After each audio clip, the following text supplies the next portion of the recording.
me, she made like $600 in a day. Yeah. Imagine, the pay is good and it can help you land into a good career phase that you trust we international students now more. we have bills to pay.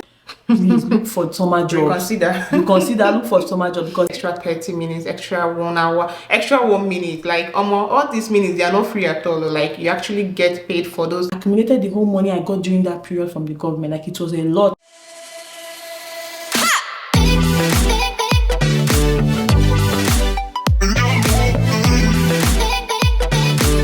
Hi guys, welcome and welcome back to my channel.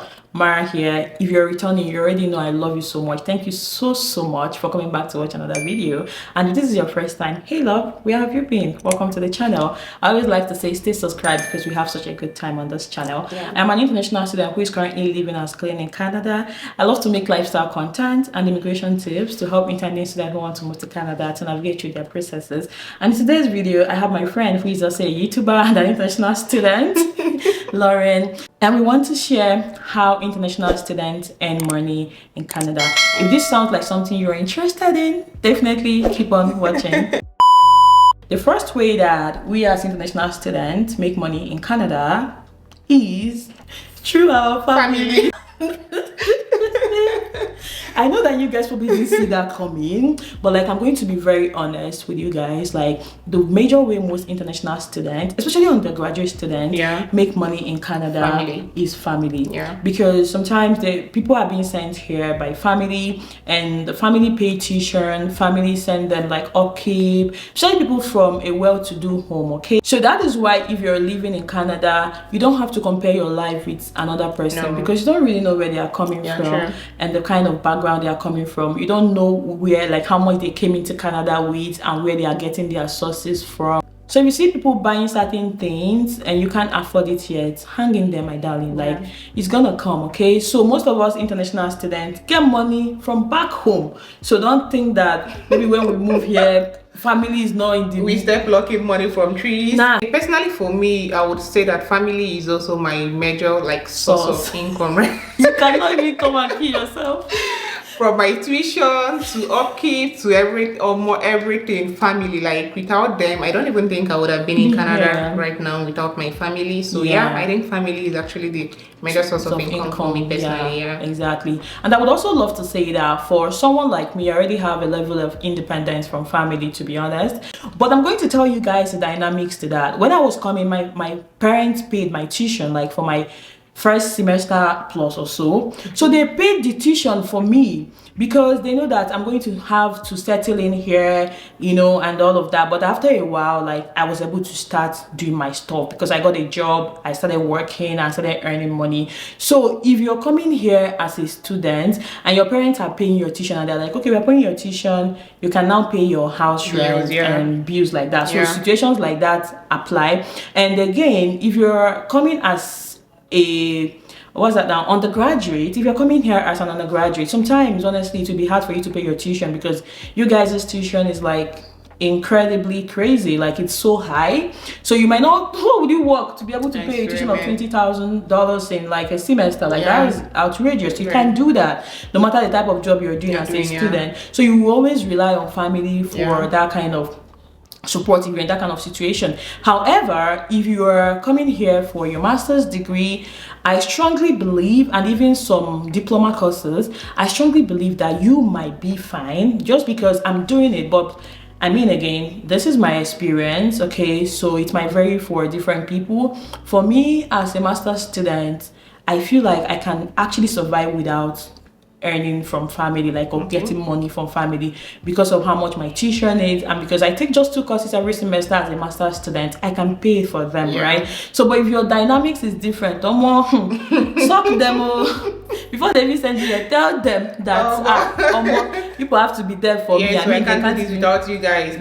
They can't even send you without having plans for you. But if you're a graduate student, I genuinely believe that you might be able to cope depending on the cost of your tuition. Mark that clause, depending on the cost of your tuition, Very because important. it's not all graduate programs that are cheap or that affordable. So the next one on our list is working. I feel like you guys probably were expecting this to be the first, but unfortunately it's not really for so many people. Okay, Yeah. so that's why I had to put that point family there. Yeah. But most of us too earn money just by working in Yeah. Canada, and that is where and how we're able to sustain ourselves. Yeah. By now, if you're not new in the whole information about moving to Canada, you probably already know that as an international student, you're allowed to work. As a matter of fact, since October 7, 2022 till December 31st, 2023, students are allowed to work like unlimited hours. Prior to then, students were only allowed to work 20 hours, all right? So if after 31st of December 2023 they don't lift it, students are going to go back to working just 20 hours. Okay, so you are actually allowed to work currently more than 20 hours as a student. So that would mean you can have so many jobs that you can combine. I already have a video on this channel about part-time jobs, good paying part-time job for international students. I'm going to link it somewhere here or in the description box so that you guys can check that out. Okay, so that is a major way I feel like most international students fund themselves and earn money. Even people that still get money from back home. I mean, you can't just be in Canada and not work. It's not possible. Because there are so many bills to be paid, electricity bills, internet, phone, like water bills, a whole lot of bills. So you can't just depend on family, because your family has already tried by paying your tuition. So like other small bills, you just have to like take care of them. Yeah, exactly. So like this Canada is a billing Canada. Like it's a billing city. Bills, like they are very, very intense. Like you go pay bills, you go tired. You ask yourself, what are you doing here? Are you actually here to live life or to pay bills? Because you'll be paying lots of bills at every point in your life. So you definitely need a job as an international student. Second part to this, which is also a way students make money, is working overtime. Working overtime means, for instance, in a day, if you're scheduled to work for like 5 hours, and then for some reasons, let's say you're working in a store or something, for some reasons customers are there like past your work time, and you have to like spend extra 30 minutes, extra 1 hour, extra 1 minute, like all these minutes, they are not free at all. Like you actually get paid for those extra minutes, those extra hours that you spend at work. So this is another way like people make money. Another interesting thing about overtime is that you're not now getting paid the amount that you're supposed to be paid. If you're going to be paid an hour for $15 per hour, if you're doing an overtime shift, it depends on the organization. Some organizations now pay you double of that amount, right? Yes, double of that amount. Some people will not pay you double of that amount, but they will pay you more, like they will add a certain percentage more. But the actual overtime I'm actually referring to, I have friends that do this overtime, the one that they pay you times 2. So imagine like you're earning like double of what you actually are supposed to earn. So it's another way a lot of students accumulate money, and students do this type of overtime jobs during summer. During summer, it depends on the kind of place you're working. You like all these warehouse jobs that they will need more people to offload stuff. People do overtime and they cash out. Another way people make money is by working on public holidays. Most of these Canadians, they don't have strengths. They don't want to stress themselves at all. So maybe Christmas period like this, they wouldn't want to work. They would just want to like travel. Or trust we international students now more we have bills to pay. So we have to work to like sustain ourselves. So when you're able to like work on public holidays, you get like times2 of your salary. For instance, if you're earning like $15 per hour, they will get to pay you like $30 per hour. You get like times2 of your. Another thing good that is interesting about this statutory, they call it statutory holidays, is that even if you don't work, you get that pay. But if you work, you will not get double. Do you understand? You will not get double of that pay. So like I know my friend that has like my organization does that. So like this person will always take shift during start holiday. Like I'm like, and sometimes they're already scheduled for that shift. So you're already lucky enough and you just like earn more money. Another way international students make money here or earn money is through scholarships. Okay, I've been a witness to this. So I got a scholarship recently, and like I was blown away. I actually thought that they would pay the money into my student account or just might not see it, something like that, but they paid the money into my account. Like I got it from the university as a paycheck. Like I was like, yo.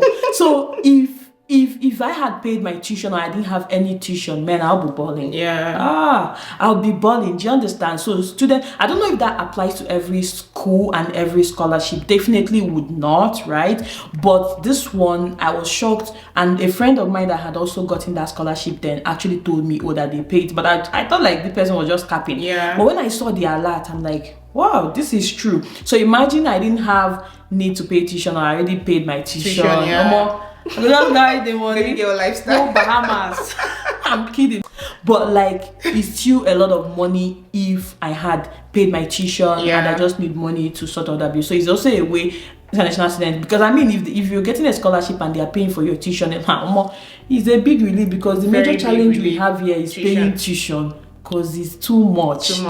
Another way international students make money here is car rental. That's for people that do have their personal rides. They can actually rent out their cars to people that have some runarounds to do and all of that. Then in my school, there's this group chat we have where like just the group chat is just for like students of our school.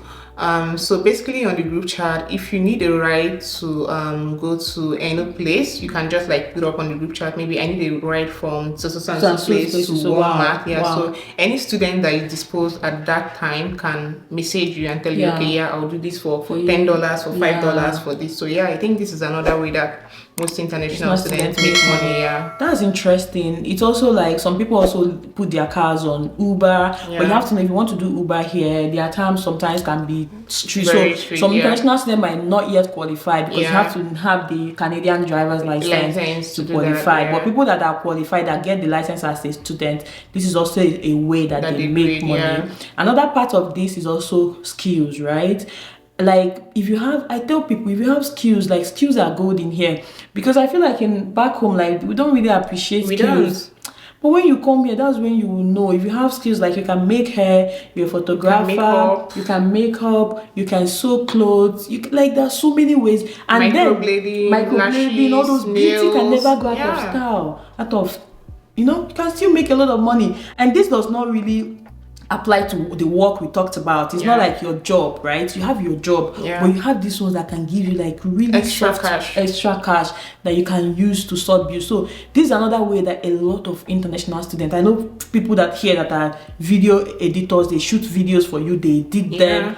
Like, I even have a video about skills that you have to learn before you come to Canada. I'm also going to leave it in the description box. Make sure you watch that video, because you want to come here with some skills. Okay, people actually make more money from skills than salary.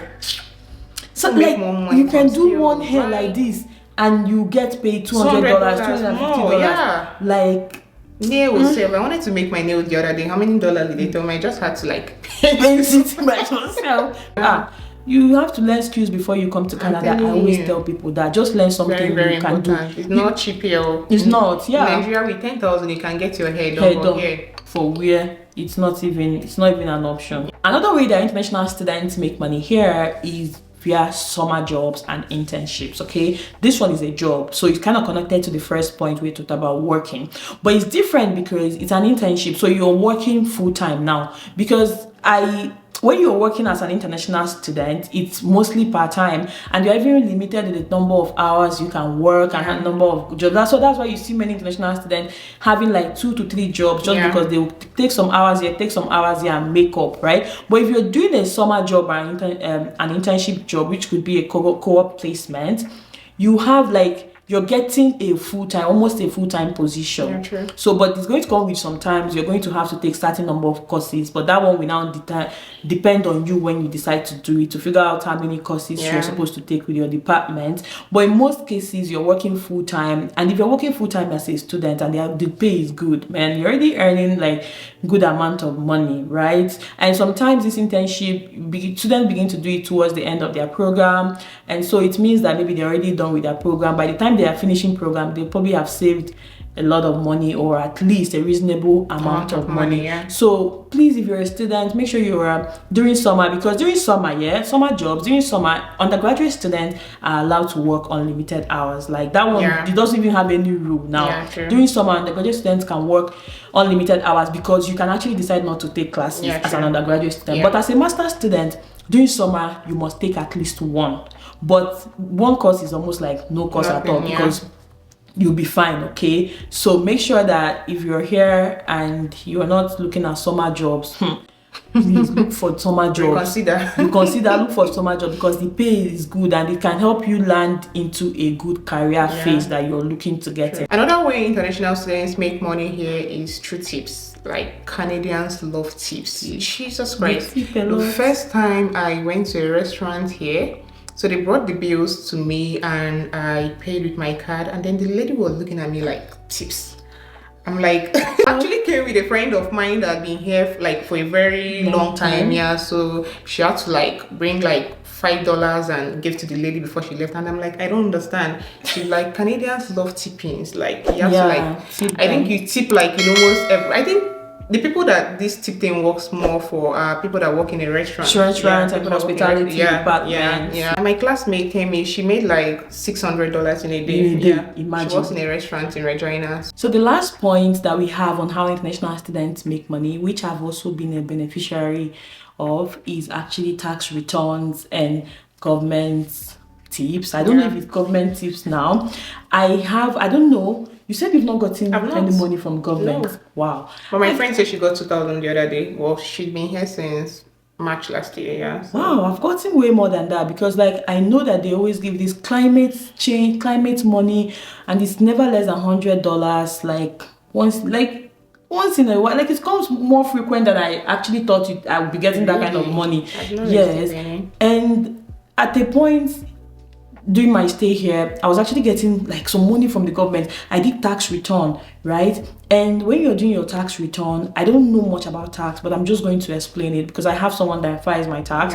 When you're doing your tax return, if you're earning below a certain amount of money, the government would assume that you're not earning much. So they paid me some money, 2 different occasions, like just to make up for that, because I had just arrived August, then I did my tax return February. So I didn't have much earnings, so they just felt like, oh, this person is above earning below, so they gave me that money. And I also got like an actual tax return money that they paid me, and also applied for, so like there are a lot of benefits in Canada. These are ways international students, government benefits. Yes, that's the word, government benefits. There are so many benefits here. Housing benefits. If you come to Canada as an international student, there's a housing benefit that is available for international students if you've been in Canada for less than 6 months.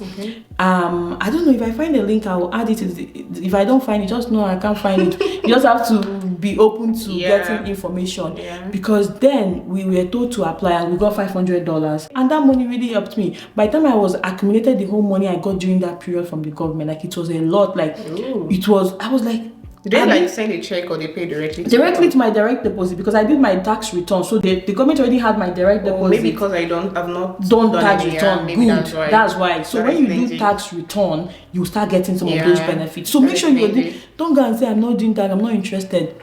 Better go and do your tax return, because you're going to be getting some of the tax that you've paid. You're going to be getting some money back from the government. So thank you guys so much for watching. I hope this video is informing, or at least you enjoyed it. Leave me a comment in the comment section. Let me know what video ideas you want going forward, and I'll see you guys in my next video. Love you. Bye bye.